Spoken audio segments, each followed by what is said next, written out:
ചോദിക്കുകയാണ്. എങ്ങനെയായിരുന്നു ബിഗ് ബോസിൽ, മലയാളം ബിഗ് ബോസിലേക്ക് പോയപ്പോൾ ജിസയിലും പുറത്തിറങ്ങി കഴിഞ്ഞപ്പോൾ ജിസയിലുണ്ടായ ഒരു ചേഞ്ച് എങ്ങനെയാണ്? ബിഗ് ബോസ് നല്ല എക്സ്പീരിയൻസ് ആയിരുന്നു. പിന്നെ പുറത്ത് വന്നിട്ട് ഇത്ര സ്നേഹം കിട്ടുന്നുണ്ട്.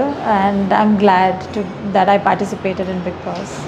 ജിസയിൽ ബിഗ് ബോസിൽ പോകുന്നതിന് മുന്നുള്ള പ്രിപ്പറേഷൻസ് എന്തെങ്കിലും എടുത്തിരുന്നോ? ബിഗ് ബോസ് ഞാൻ ആക്ച്വലി മയാമിയിലായിരുന്നു. അത്ര പ്രിപ്പറേഷൻ ചെയ്തില്ല സത്യം പറഞ്ഞാൽ. ലൈക്ക് ചെയ്തില്ല. എനിക്ക് അത്ര like I took it lightly and I just went. ഓർത്തിട്ട് പോകാം റിയാലിറ്റി ഷോ ഞാൻ ആദ്യം ചെയ്തിട്ടുണ്ട്. അപ്പോൾ ഞാൻ അങ്ങനെയാണ് പോയത്. അപ്പോൾ ജിസയിലിനെ മലയാളികൾ മൊത്തത്തിൽ ഇഷ്ടപ്പെടാൻ കൂടുതൽ കാരണം എന്ന് പറഞ്ഞാൽ ജിസയിൽ തന്നെയായിട്ടാണ് ബിഗ് ബോസിൽ നിന്നത്. അപ്പോൾ അതൊക്കെ കാണുമ്പോൾ ജിസയിൽ പുറത്തിറങ്ങി കഴിഞ്ഞപ്പോൾ എത്രത്തോളം ഹാപ്പിനെസ് ഉണ്ട് അത് കാണുമ്പോൾ. കേരളീയർ മലയാളികളുടെയൊക്കെ ഇഷ്ടം ജിസയിൽ ഒരുപാട് കിട്ടിയിട്ടുണ്ട്. ജിസയിൽ കണ്ണാൻ തുമ്പി പോരാമെന്നുള്ള പാട്ട് പാടുമ്പോഴായാലും പല ഡയലോഗ് ഗുണ്ടി എന്ന് പറയുമ്പോഴായാലും അതൊക്കെ ബൈ ഡിഫോൾട്ട് ആയതാണ്, ഓർത്തിട്ടല്ല ചെയ്തത്. നമുക്കെങ്ങനെ അറിയാം പുറത്ത് എന്താണ് ലൈക്ക് പുറത്ത് എന്താണ് നടക്കണത്, ഇഷ്ടപ്പെടുവോ ഇല്ലേ. പക്ഷെ ഞാനായിട്ടാണ് ഇരുന്നത്. That way I have been very honest and very organic and natural. So അത് എനിക്കൊരു സന്തോഷം, അക്സെപ്റ്റൻസ് കിട്ടി. I am getting lot of love. So I am very happy about that. ജിസയിലിനെ സംബന്ധിച്ച് ജിസയിലിനെ ബിഗ് ബോസിനകത്ത് കൂടുതലും കണക്ഷൻ ആയ ഒരു വ്യക്തി എന്ന് പറയുന്നത് ആര്യനായിട്ടായിരിക്കും. എന്തുകൊണ്ടായിരുന്നു ആര്യനെ കൂടുതലും കണക്ഷൻ തോന്നാനുണ്ടായ ഒരു കാരണം ബിഗ് ബോസിനുള്ളിൽ? അത് എന്തിനാ റീസൺ അറിയത്തില്ല. ബട്ട് ഇറ്റ് വാസ് ഇൻസ്റ്റൻറ്റ് ഒരു കെമിസ്ട്രി ഉണ്ടായിരുന്നു. എന്ത് പറയാൻ പറ്റും? അല്ല, ഇപ്പൊ മൊത്തത്തിൽ കേരളത്തില് മൊത്തത്തിൽ തന്നെ ജിസയിലിന്റെ പുതപ്പിന്റെ ഇഷ്യൂസ് ഭയങ്കരമായിട്ട് ഇതായതാണ്. അത് ഏഷ്യാനെറ്റ് പോലും സംസാരിച്ചൊരു കാര്യമായിരുന്നു. കാരണം എന്ന് വെച്ചാൽ അത്രയും സദാചാരമായിട്ടുള്ള ഒരു ഗെയിം പ്ലാൻ തന്നെ ഇവിടെ ഒരുപാട് പേര് എതിർത്തൊരു കാര്യമാണ്. അപ്പൊ അത്തരം സദാചാര ബോധമുള്ള ആളുകൾ ഇപ്പോഴും ബിഗ് ബോസ് തന്നെ നിലനിൽക്കുന്നുണ്ട്. അപ്പൊ ഇതിലൊക്കെ കാണുമ്പോൾ ജിസയിലിന് പുറത്ത് വന്നതിന് ശേഷം എന്താണ് തോന്നുന്നത്? അത് ഞാൻ PR വെച്ചല്ല, അത് മാത്രം തോന്നുന്നുണ്ട്. ഈ പറഞ്ഞ അനുമോളായിരുന്നു കൂടുതലും അതിനെതിരെ. എല്ലാവർക്കും PR ഉണ്ട്, എനിക്കില്ലായിരുന്നു. ബിക്കോസ് എനിക്കത്ര അറിയത്തില്ലായിരുന്നു. വെച്ചാൽ ബോംബെയിലും ഞാൻ വെച്ചിട്ടില്ല, ഹിന്ദി ബിഗ് ബോസിലും ഞാൻ വെച്ചിട്ടില്ലായിരുന്നു. അപ്പോൾ എനിക്കിപ്പം മനസ്സിലായി like PR is important. That's okay.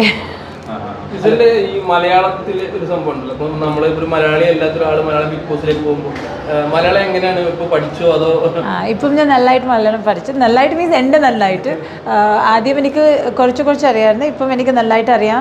പിന്നെ എൻ്റെ ഒരു ആക്സെൻറ്റ് ഉണ്ടായിരുന്നു. ലൈക്ക് എന്നെ അക്ബർ പറയുന്നത് നീ കൊഞ്ചിയാണ് പറയുക. ഇപ്പം ഞാൻ കൊഞ്ചി പറയത്തില്ല, ഞാൻ ഇച്ചിരി സ്റ്റേൺ ആയിട്ടാണ് പറയുന്നത്. ഒരു കോമ്പറ്റീഷനിൽ ലാലേട്ടൻ വരെ ഭയങ്കര ഇഷ്ടപ്പെട്ടോ, ഇനി ചങ്ക് പൊട്ടിപ്പോയി എന്നൊക്കെ പറഞ്ഞ ഡയലോഗുകൾ വന്നു. ഇനി കണ്ണാൻ തുമ്പിയിലെ ഒരു സംഭവം വന്നു. രണ്ടുപേരും ഞങ്ങൾക്ക് വേണ്ടി കണ്ണാൻ തുമ്പി ഒന്ന് കണ്ണാ തുമ്പി പോടാമോ എന്നോടിഷ്ടം കൂടാമോ. ജിസയിലിനെ സംബന്ധിച്ച് ജിസയിലിന്റെ ഓരോരോ ആക്ടിവിറ്റീസ് ആയാലും എല്ലാം ഇങ്ങനെ വരുന്നുണ്ട്. ജിസയിലിന്റെ ബിഗ് ബോസിനകത്ത് ജിസയിലിന്റെ ആക്ടിവിറ്റീസ് ഒക്കെ മലയാളികൾ ഒരുപാട് ഏറ്റെടുത്തൊരു കാര്യമായിരുന്നു. ജിസയിലിന് അതിനകത്ത് ഏറ്റവും കൂടുതൽ ഇഷ്ടപ്പെട്ട ഒരു കാര്യം എന്തായിരുന്നു? ഞാൻ എവിടെ ചെയ്തിട്ട് അവിടെ ഏറ്റവും കൂടുതൽ പുറത്തിറങ്ങി കഴിഞ്ഞപ്പോൾ ഓഡിയൻസിന്റെ റിയാക്ഷൻ ഉണ്ട്, അയ്യോ എന്ന് തോന്നിയത്? ഫസ്റ്റ് ഓഫ് ഓൾ എൻ്റെ മലയാളം ആൾക്കാരെ അക്സെപ്റ്റ് ചെയ്ത് അതെനിക്ക് നല്ല ഇഷ്ടം. ബിക്കോസ് എൻ്റെ മമ്മി വന്ന് എന്നോട് വഴക്ക് പറഞ്ഞ് നിനക്ക് മലയാളം അറിയത്തില്ലെങ്കിൽ നീ ഇംഗ്ലീഷിൽ പറ, പക്ഷെ മലയാളം ഭാഷനെ എന്തിനാണ് നീ അഴക്കാക്കുന്നത് അങ്ങനെ പറഞ്ഞു എൻ്റെ മമ്മ. അപ്പോൾ ഞാൻ ഇച്ചിരി പേടിച്ചായിരുന്നു. പക്ഷെ എനിക്ക് നല്ല ഇഷ്ടപ്പെട്ട്. ഇങ്ങനത്തെ എൻ്റെ മലയാളം ശരിയല്ല, പക്ഷെ ആൾക്കാർക്ക് ഇഷ്ടപ്പെട്ട് അതിനെ നന്ദി. ഇപ്പോൾ ഈ ജിസയിലിന്റെ മറ്റേ പുറപ്പിന്റെ ഇഷ്യൂ വന്നപ്പോഴായാലും ജിസയിലിന് എന്താ തോന്നി അതിനകത്ത്? ഒരു കാര്യം പറയട്ടെ, നമ്മൾ ശരിയാണെങ്കിൽ നമുക്ക് പേടിക്കണ്ട. അപ്പോൾ എനിക്കൊന്നും തോന്നിയില്ല. I was very confident because I was right. അപ്പോൾ എനിക്ക് തോന്നിയില്ല അങ്ങനെ ഒന്ന്. ഞാൻ കോൺഫിഡൻസ് തന്നെ. നമുക്ക് എന്താ നിങ്ങൾ തെറ്റ് ചെയ്തില്ലെങ്കിൽ നിങ്ങൾക്ക് പേടിക്കണ്ട, നിങ്ങൾക്ക് നെർവസ് ആകണ്ട. So I was very I didn't care much about that. ആര്യന്റെ അമ്മ വന്നപ്പോഴും പറഞ്ഞത് ജിസയിലും ആര്യനും തമ്മിൽ ഒരു രീതിയിലും ഇപ്പൊ അങ്ങനെ ഉണ്ടായാൽ പോലും അവർ ലവ് ചെയ്യുന്നതാണ്, അതിനെന്താ എന്നുള്ള രീതിയിലാണ് ചോദിച്ചത്. അമ്മ പോലും അങ്ങനത്തെ ഒരു രീതിയിലാണ് സംസാരിക്കുന്നത്. എന്നിട്ടും ബിഗ് ബോസിൽ ചിലവർക്ക് മാത്രമാണ് ഇത്തരത്തിലുള്ളൊരു സദാചാര ബോധമുള്ളത് എന്ന് പറയാം. അപ്പൊ ഇത്തരത്തിലുള്ള സദാചാര ബോധമുള്ള ആൾക്കാർ ഇപ്പോഴും ബിഗ് ബോസിൽ ഉണ്ടാകുമ്പോഴുള്ളൊരു കാര്യമുണ്ടല്ലോ. ഈ 21ാം നൂറ്റാണ്ടിലും ഇത്തരം സദാചാര ബോധമുള്ള ആൾക്കാർ ഇപ്പോഴും ഈ ചിന്താഗതി വെച്ച് നടക്കുക എന്നുള്ളത് ഒരു രീതി, അതിനെങ്ങനെയാണ് ജിസയിൽ കാണുന്നത്? അയ്യോ, നമുക്കത് ചേഞ്ച് ചെയ്യാൻ പറ്റത്തില്ലല്ലോ. ആൾക്കാരുടെ ഓരോരുത്തരുടെ സദാചാരം, റൈറ്റ്, മീൻസ് തിങ്കിങ് മെൻറ്റാലിറ്റി. അപ്പോൾ അത് നമുക്ക് ചെയ്യാൻ പറ്റത്തില്ല. പക്ഷെ നമുക്ക് ആസ് എൻ ഇൻഡിവിജ്വൽ നമ്മൾ പുറത്തുനിന്ന് നോക്കുമ്പോൾ നമുക്ക് മനസ്സിലാകും എന്നതാണ് റൈറ്റ് എന്നതാണ് റോങ്. അപ്പോൾ എനിക്ക് തോന്നുന്നു അങ്ങനെ എല്ലാവരുടെ ഒരു രീതിയുണ്ട്. അത് അവർക്ക് ചേഞ്ച് ചെയ്യണമെങ്കിൽ അവർക്ക് നല്ലതാണ്, ചേഞ്ച് ചെയ്തില്ലെങ്കിൽ അവർ ഇങ്ങനെ. ഇപ്പൊ ബിഗ് ബോസ് ഏറ്റവും കൂടുതൽ ആൾക്കാർ ഉറ്റുനോക്കുന്ന ഒരു കണ്ടസ്റ്റന്റ് ആണ് അനീഷ് എന്ന് പറഞ്ഞ കോമണർ എന്ന് പറഞ്ഞ ഒരാൾ. ആള് ഇപ്പം സാബുമോൻ ഇപ്പൊ കഴിഞ്ഞ ദിവസം വന്നപ്പോൾ അനീഷ് ഒരു കോമണർ അല്ല, എല്ലാവരും പോലെ തന്നെ അനീഷിൻ്റെതായ ഒരു ഡിപ്പാർട്ട്മെന്റ് ഉണ്ടെന്നുള്ള രീതിയിൽ സാബുമോൻ പറഞ്ഞിരുന്നു. ജിസേൽ എന്നുള്ളൊരു ഗെയിമർ, അനീഷ് എന്നൊരു ഗെയിമറിനെ പേഴ്സണൽ എന്ന രീതിയിൽ എങ്ങനെ കാണുന്നത്? Aneesh is A great gamer. അവൻ്റെ സ്ട്രാറ്റജി ഫ്രം ഡേ വൺ അവൻ ഇപ്പവും ആ സ്ട്രാറ്റജിയിൽ നിർത്തിയിരിക്കുകയാണ്. അവൻ ആരുടെ കൂടെ ഇരിക്കത്തില്ല, ഒറ്റയ്ക്ക് ഇരിക്കത്തുള്ളൂ, എവിടെ പറയണം അത് ഇച്ചിരി ഓവറായിട്ട് പറയും, സ്റ്റാൻഡ് എടുക്കും, അതൊക്കെ. So he's A good gamer. എനിക്ക് അനീഷ് ഇഷ്ടമാണ്. അല്ല, ആളുടെ ഒരു ആക്ടിവിറ്റി ആയാലും റിപ്പീറ്റേഷൻ മോഡൽ എന്നുള്ള രീതിയിൽ കേൾക്കുന്നുണ്ട്. ഇപ്പൊ സുപ്രഭാതം ബിഗ് ബോസ് അല്ലെങ്കിൽ എന്തെങ്കിലും അതിപ്പം ഒരു മാസ് സ്റ്റൈൽ ആയില്ലേ അനീഷ് ഡേ, അതവൻ്റെ സ്റ്റൈൽ. അല്ല, അതൊക്കെ ഒരു ഫേക്ക് ആയിട്ട് ചെയ്യുന്ന പോലെ തോന്നാറുണ്ടോ അതിനകത്ത്? ഫേക്ക് അല്ല, അതവൻ്റെ ഒരു ബിഹേവിയർ. അല്ല, ആ ബിഗ് ബോസിൽ ഇപ്പൊ ഫേക്ക് ആയിട്ട് നിൽക്കുന്ന ഒരാളെ കാണിക്കുകയാണെങ്കിൽ ആരെ കാണിക്കും? അയ്യോ, എനിക്കങ്ങനെ പറയാൻ പറ്റത്തില്ല. ബിക്കോസ് ഐ തിങ്ക് ഇത്ര ദിവസമായിട്ട് ഫേക്ക് ചെയ്യാൻ പറ്റത്തില്ല. അത് സ്ട്രാറ്റജി ആയിരിക്കും. We should not call it fake, we should call it a strategy. അത് സ്ട്രാറ്റജി ആകട്ടെ. പിന്നെ എല്ലാവരും ഒരു സ്ട്രാറ്റജി കൊണ്ടുപോയിട്ടാണ് നടക്കുന്നത്. അപ്പോൾ അങ്ങനെ നമുക്ക് എന്നാ ചെയ്യാം. വന്ന ദിവസം തന്നെ അനുമോള് ജിസേലിനെ നല്ല രീതിയിൽ ടാർഗറ്റ് ചെയ്തായിരുന്നു. ജിസേലിന്റെ ഓരോ മേക്കപ്പ് ആയാലും ജിസേലിന്റെ ഓരോരോ കാര്യങ്ങളായാലും അനുമോളിനത് ഭയങ്കരമായിട്ട് പരദൂഷണം അല്ലെങ്കിൽ പറഞ്ഞ പോലെ ജിസേലിനോട് ഒരു രീതിയിലുള്ള ഒരു ഇത് കണ്ടിരുന്നു. ജിസേലിന് തോന്നിയായിരുന്നു അനുമോളിന് ഇത്തരത്തിലുള്ള എന്തെങ്കിലും ഒരു ജലസി? ഓ അല്ല, ഇപ്പം ശരിയായി, ഇപ്പം എല്ലാം ശരിയായി, ഇപ്പം ഞാൻ പുറത്തിറങ്ങി ശരിയായി. ആര്യനെ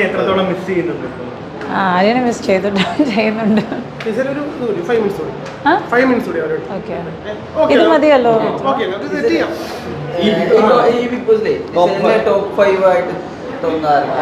I will say top 3, which is Aryan, Akbar, Anish. I think they can be top 3. ഫിനാലയില് ഇവര് മൂന്നുപേരും വന്നാൽ ജിസേലിന് ഒരു വോട്ടിംഗ് ആര്യൻ ഓഫ് കോഴ്സ്. പഠിക്കണം. അടുത്ത ആര്യനെ ഫിനാലയ്ക്ക് ശേഷം ആദ്യമായിട്ട് കാണുമ്പോൾ എന്താ എന്താണ് നിങ്ങൾ ചോദിക്കുന്നത്? I just want to say to all my fans, thank you for all the love and acceptance. I love you all. ഞാനിപ്പം കേരളത്തിൽ ഉണ്ട്, ഞാൻ കുറേ കേരളത്തിൽ വരും, താമസിക്കും, just for you guys, and I hope to connect with you guys more. Thank you. അമ്മ ഉണ്ട്, ഹോട്ടലിലാണ്. സിനിമയിലേക്ക് ഒരു ചാൻസ് ചെയ്യും. Malayalam cinema of course. Malayalam Lalettan പിന്നെ ഫേവറേറ്റ് അല്ലേ നമ്മളുടെ എല്ലാവരുടെ. ലാലേട്ടൻ്റെ കൂടെ കിട്ടിയ definitely it would be dream. ഇല്ല, എന്നെ ചീത്ത പറഞ്ഞില്ല ലാലേട്ടൻ, ഒരു പ്രാവശ്യം പറഞ്ഞിട്ടില്ല.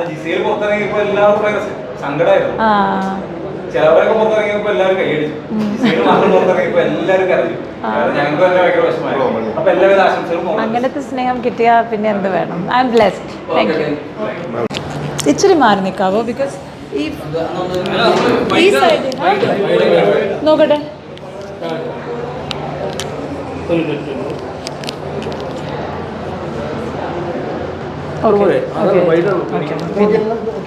ഈ സൈഡ് വാ, അതുകൊണ്ട് ഈ റൈറ്റ് ആംഗിൾ കൊള്ളാം. ഇച്ചിരി ഇവിടെ. പിന്നെ എനിക്കും like I can also repost. This is fine.